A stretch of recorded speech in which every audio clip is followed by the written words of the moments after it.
So today we're going to be looking at Bitcoin. We're going to be analyzing the price. We'll see what happened here, specifically during Donald Trump's speech, and then we'll look at the rebound on the bottom of the Crypto-Quebec indicator.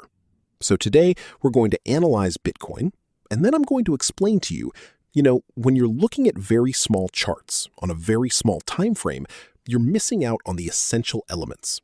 Okay, so it's really important to check out all the charts across all the time frames.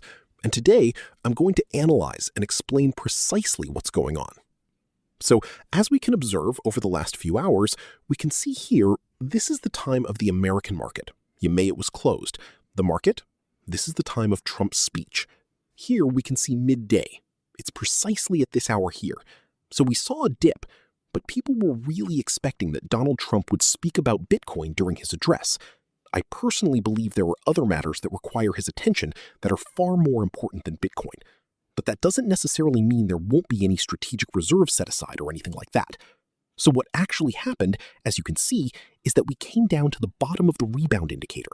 And obviously, when it's very low, we know that buying at the bottom of the indicator, regardless of the time frame, presents a good entry point. So we came back down here, we made another attempt, we went a little bit lower.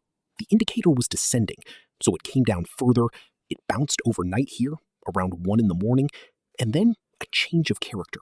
The bearish trend has concluded.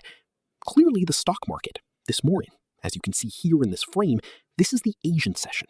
So the Asian stock market gave us a little push for the comeback towards the end of the session. Here, this represents the European stock market, meaning Frankfurt, the UK, London, France, and right now we are in the stock market. You see on my indicator it's white, and the